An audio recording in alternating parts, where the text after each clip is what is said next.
your cult boyfriend here, talking about a film that I think is extremely significant and important to what I like to discuss the most on this channel, which seems to be like coming of age cinema or television.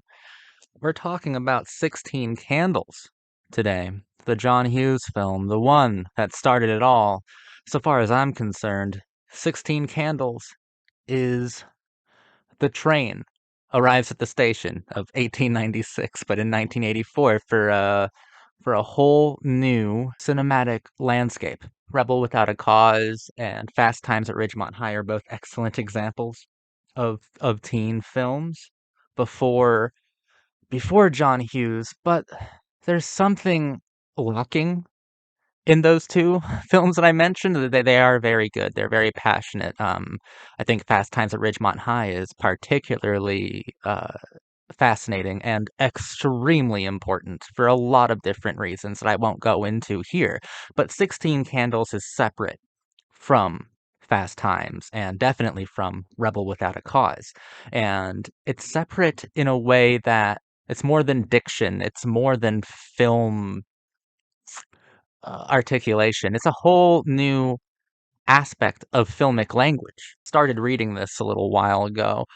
You Couldn't Ignore Me If You Tried by Susanna Gora. It's cute. It's got some good insight in it, to be honest, and I was really looking for some decent insight about this era because this era is super important, especially to the films that I like to talk about most, to the 90s era and the 2000s era. You can't get to Dawson's Creek, you can't get to One Tree Hill, you can't get to I Know What You Did Last Summer or Buffy without every single character that's on the cover of this book. You can't get there without the John Hughes world, without the Cameron Crowe world. You can't get there without the building blocks of the language. And if I could be so lazy as to read you just like a paragraph from this book. Otherwise, I'd just be putting it in my own words and kind of just ripping off this person's insight when she definitely says it better than I would. It's something that separates it from Fast Times at Ridgemont High. And I think that's most important to the postmodern classics that I just named for you. It comes with the idea of hierarchies, of establishing social roles and hierarchies um, that would be deconstructed by the next generation, and a new sincerity would be reached by the generation after that. In the script for 16 Candles, Hughes laid out the hierarchies of coolness within a high school as if they were levels in the Indian caste system. Cheerleaders and wealthy kids, Richies, were the Brahmins, while geeks, weirdos, kids with neck braces, and most underclassmen were the untouchables. Samantha Baker, Molly Ringwald in 16 Candles, isn't even interesting enough to be an untouchable. Her status is instead that of an unremarkable, unnoticed, unhappy sophomore. When Jake Ryan asks his friend what he thinks of Samantha Baker, his pal replies, "I don't. There's nothing there, man. It's not ugly. It's just void." So 16 Candles is extremely important because it's the first time that we're truly seeing these archetypes. Um, period. Period. I don't actually have to add much to that sentence. We are seeing archetypes being clearly defined here, archetypes being introduced into the larger filmic dialogue. And they are archetypes that certainly existed in real life, in the real teenage experience of the 1980s. But films like 16 Candles and like Weird Science or St. Elmo's Fire or definitely The Breakfast Club, it seemed to be self-generating. Here, yeah, this is what John Hughes did really interestingly. You can see certain parts of these archetypes in Fast Times or in Rebel Without a Cause, but I think John Hughes is the first one to recognize their uniqueness given their context. An 80s archetype of a hot girl or of a of a rich kid. While they are similar to 90s and 2000s interpretations of that same archetype, the uniqueness to the context of their own generation is what gives them their true personality and what makes them truthful to teenagers. It's what makes it seem genuine or sincere. Teen films are wildly fascinating things because they tend to be prime examples of the ethos of youth culture within that culture in that moment, and they get to be somehow the most truthful or obvious about it because there's a lot less guard. For a teenager, everything is life or it's death. Everything is amplified. The ethos of youth culture, how it's either conforming to certain contextual society norms or how they're rejecting those norms, those are the unique characteristics that make teen films seem genuine. In 16 Candles, Molly Ringwald is amazing. Molly Ringwald, of course, is a muse for John Hughes, certainly. That's definitely he definitely saw something that was truly singular, truly special, truly worth capturing and using to explore the interiority of the teenage experience that studios had ignored for far too long. He took the spectacle seriously. He took the life or death scenarios of having a crush when you're 16 with a boy who might not know you even exist. He took those things seriously, all while remaining true to a comedic flavor to these films. Molly Ringwald is extraordinary in the film, nails it, nails every single line she has given. Anthony Michael Hall, another arguable muse for John Hughes, played the geek.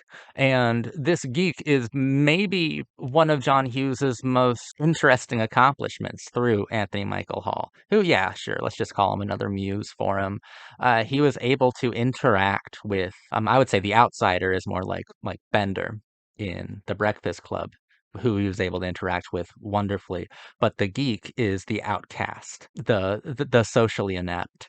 He was able to interact with that audience, with that group, in a way that was not only dignified, but also incredibly embarrassing, in a way that people of that group could see and appreciate, but members of the outer group could possibly not only empathize, but I think more genuinely, more truthfully, they could laugh at. But either way, they're getting more exposure to different sort of components of the hierarchy that is high school life. They're getting exposure to different aspects of it, and that kind of shit can do wonders for the younger generations. I think 16 Candles is excellent. It's a very simple film. That's why I liken it to, 1896, a train arrives at the station. It's a very simple film, but it's doing some remarkably huge things, right? Like I said, we would not have Dawson's Creek, One Tree Hill, or Scream without the efforts of John Hughes, and specifically without the one that started it all, 16 Candles. I think that Pretty in Pink is the best film that John Hughes was ever a part of, and I also think The Breakfast Club is extraordinary too. It's fascinating that the archetypes that he exposed, that hierarchy that he established within a filmic context, just a few years later, they were ready to be deconstructed. A few years later, they were so large and so embraced by youth culture because it honestly was a reflection of youth culture that became this projection, this self-generating archetypal balance relationship with cinema that you don't see outside of teen films. I swear to God, they're incredibly important. They're absolutely astounding. Truly, truly, truly astounding. 16 Candles,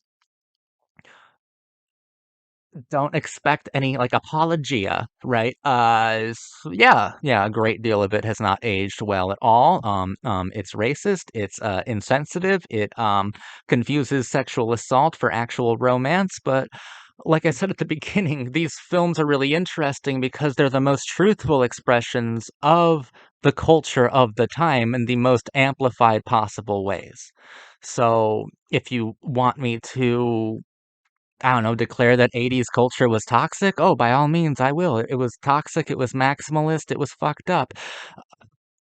Are you happy now? It's a wonderful film and it's very funny. The most interesting thing about it is that it's giving us this alphabet, this new alphabet that is still with us to this fucking day. A whole new alphabet. And it's giving us something that I think Kevin Williamson of Dawson's Creek and Scream and The Faculty borrowed from heavily, which is the idea of a new sincerity.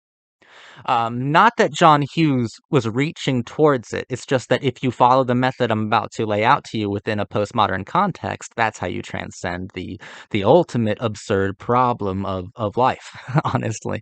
John Hughes's film is a Hollywood fairy tale, a Hollywood happy ending, right? It's about this girl who not only has a crush on the coolest, most handsome guy in school, but that handsome, coolest guy in school has a heart that's actually worth yearning for. Like he really is a Prince Charming of 1984 logic.